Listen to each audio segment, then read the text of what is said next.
Riddle me that, riddle me this. What exactly happens in 2036? Are you ready to experience a true story? A true story that you are in. That's right. This is more than just a riddle to be solved. This is reality. What do I mean? What you're about to hear has to do with time travel. Not only time travel, but fourth dimensional warfare and saving the world. So what were to happen if in the year 2036, a catastrophic extinction level event happened? And the only way to save the world was to use advanced time travel technology to send secret agents back in time.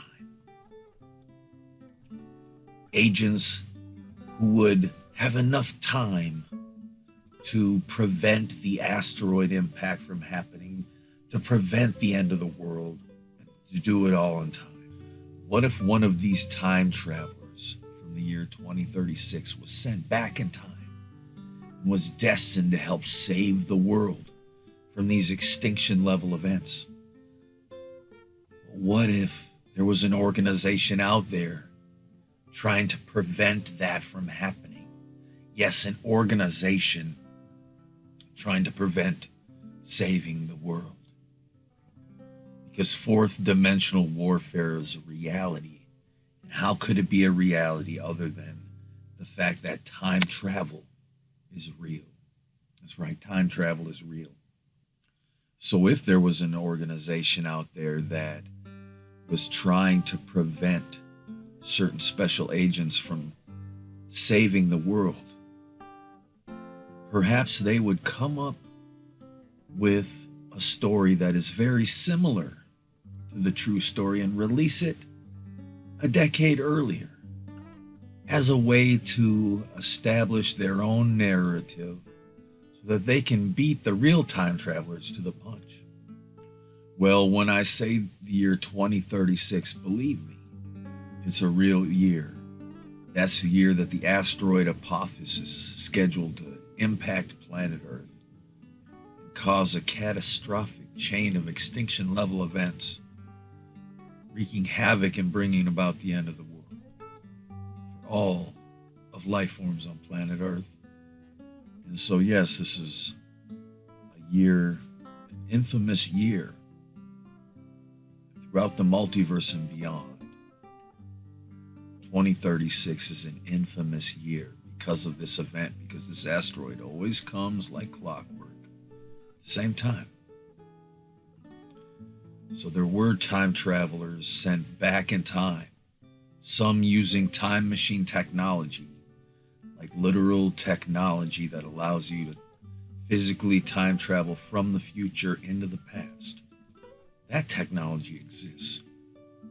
There are other agents that were sent back in time in their own bodies, not using a physical time machine to go back in time.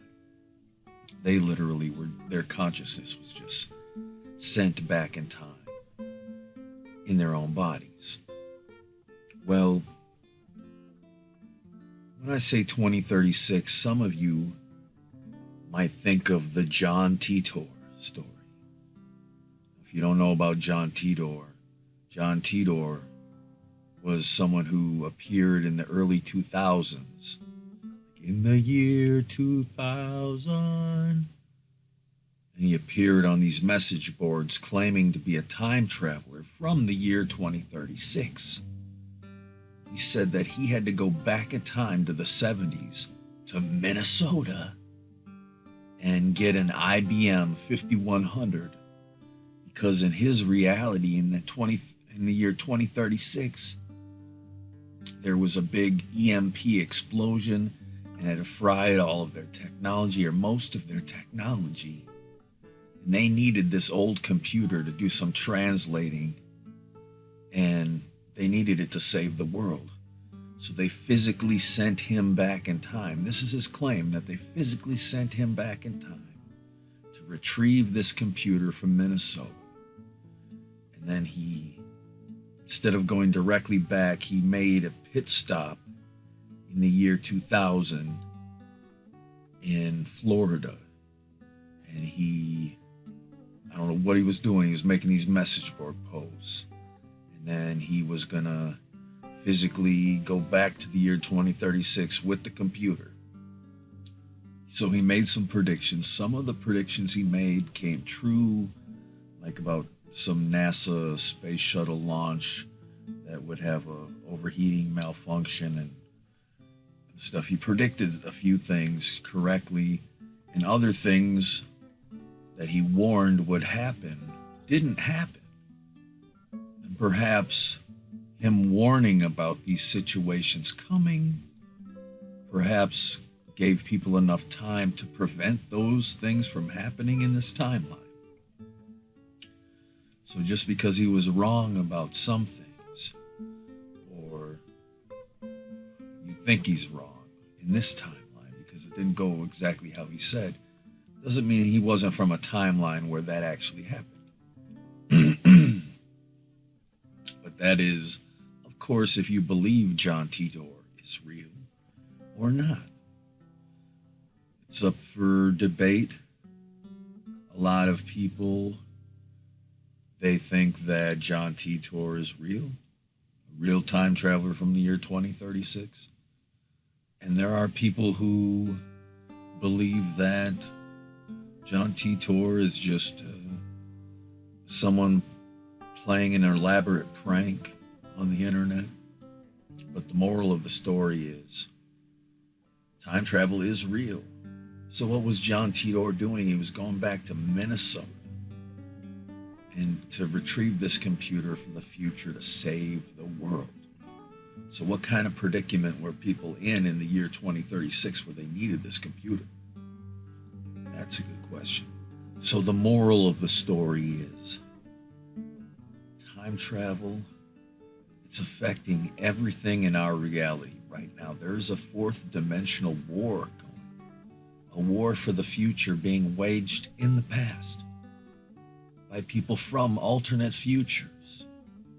A war where the landscape of this war changes on a daily basis. So there are multiple people from the year 2036 coming backwards through time through various methods. And it is up to us to perhaps listen to these things, not believe every person that comes along claiming to be a time traveler, but at least hearing them out and, seeing if what they say comes to pass. Now, I'm not here to discuss whether John Titor is real or not, or whether the story was made up as a disinformation campaign to stop real time travelers from 2036 from being taken seriously, when now anybody claiming to be a time traveler from 2036 is immediately going to be associated in some way with this John Titor story now. So whether you think the John Titor story legitimizes or delegitimizes real time travelers from 2036, and whether you believe John Titor is a real time traveler or an elaborate prank, it's up to you. It's up to you to distinguish that for yourself. I'm just trying to talk about what is true, the fact that time travel is scientifically possible in many ways. And so the year 2036 is also potentially a horrible year if we don't do something in the year 2029. That's right, 2029. The asteroid Apophis is going to fly past our planet in April of 2029. And if we can stop this asteroid, if we can do something about it in 2029 when it comes past the planet, we can prevent its impact so that it doesn't hit the planet in 2036. We can save the world. All right? So yeah, there are legit time travelers from timelines where we didn't save the world, where the asteroid did hit, and people were sent back in time, in their own bodies, perhaps. So yeah, think about it. Do more research. Go out there, watch other videos on this John Titor story so you get more of the intimate details about all this. And the IBM 5100, the fact that what he said about it, the fact that it could read and process all these different scripting languages, that it could basically communicate in a way that newer computers couldn't, or had unique capabilities that at the time of the John Titor story, no one had known yet. Only the developers of that platform actually knew this, and they confirmed it at a later date that the IBM 5100 had these capabilities, possessed these capabilities. So, yeah. So, the John Titor story, it's an enigma. It is a riddle for people who are looking for clues about the truth of time travel, the truth about the end of the world. And hey, the truth is out there. They're censoring the internet these days. The truth is harder to come by these days. But it's out there. Now, perhaps the only thing more intriguing than time travel in the John Titor story itself is even a larger riddle than that, which of course is Batman, right? Batman is a man who dresses up like a bat. Man-Bat is part man, part bat hybrid. Now, if Man-Bat dressed up as a man to fight crime, would he be Man-Batman? Or would he be Batman Bat? But wait a minute. Wouldn't Man-Batman just be a Batman that was bitten by a radioactive man? But no. Batman is a man. You're talking about a man who would have the powers of a man. That's just Man-Man. Well, isn't Man-Man just man? Well, what if Man-Man dresses as a bat? Well, that's just Batman. No, if a man dresses as a bat, that's Batman. But if Man-Man dresses like as a bat, that's Batman-Man. So does that answer your question, huh? Batman? Oh, I haven't asked a question yet. That's a quote from The Big Bang Theory, y'all. You ever seen that show, The Big Bang Theory? I was reading this goddamn script. That's what I was doing here with my phone. I was reading the script. So that's a good goddamn question. All right? Because, in case you didn't know, there was a comic book released called Stan Lee's Batman. And in Stan Lee's Batman, they actually had a whole different story for Batman. I have the comic book right over there. Stan Lee's Batman. And it's a story where this dude actually turns into a bat. He looks like a bat, but he's like a man-bat. It's called Batman. So, they actually did this. They actually did this in a comic book. So, but I mean, that's a goddamn good question. The difference between Man-Bat and Batman. And this is confusing superhero shit. I mean, it's a goddamn riddle. Like the Riddler. Oh my God, the Riddler. If there's one of the best Batman villains in the history of history, it's the Riddler. Yes, the Riddler. You know him. You love him. You love his riddles, right?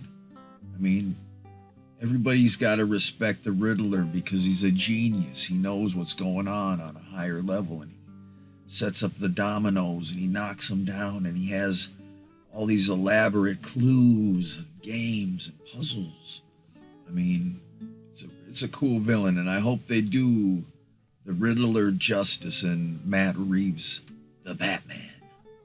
Believe me, Matt Reeves, the Batman, should be a pretty fucking awesome movie. So, I mean, I had an idea for a movie. It was going to be a fourth Batman movie with Christian Bale as Batman. And I actually wanted to get Johnny Depp to play the Riddler. It was going to be a movie where the Riddler didn't know that Bruce Wayne is Batman, but the Riddler hated Bruce Wayne because the Riddler was poor. He was a poor dude and came from a poor family, never had anything, but he's a genius, and he's got all these plans for how if he was as rich as Bruce Wayne, he'd be doing something to save the world. He could have saved the world by now if he had all the money of Bruce Wayne. So he was always pissed off at Bruce Wayne. So he starts setting up all these riddles for Bruce Wayne and shit, putting him through all this, like, it was going to be like almost like Saw, the Saw movies, like these kind of, you know, puzzles and shit, but extreme. And then the Riddler eventually ends up kidnapping Bruce Wayne. And that's where he finds out that Bruce Wayne is Batman, because Batman's supposed to come rescue Bruce Wayne, but he never shows up. He never shows up to rescue him because Bruce Wayne is Batman. So the Riddler's like, no dummy. So he puts two and two together. He's like, why do we never see Batman and Bruce Wayne in the same room? So, would have been a great movie. Didn't happen in this timeline. Maybe in another timeline it happened. Not in this timeline. But hey, at least you know about it now in this video. Speaking of this video was commissioned by our friend Forever Gregory. I hope you enjoyed this video, Gregory. This has been one hell of a good time. Talking about all these topics. How do they connect? That's up to the viewer. As always, 111 Interactive Entertainment. It's up to you to decide how you interpret it. That's right. So anyway, I am your friend forever, Evan Lefavor. And I will see you next time. Don't forget to like and subscribe. And if you want to commission me to make a video, contact me. We can discuss things.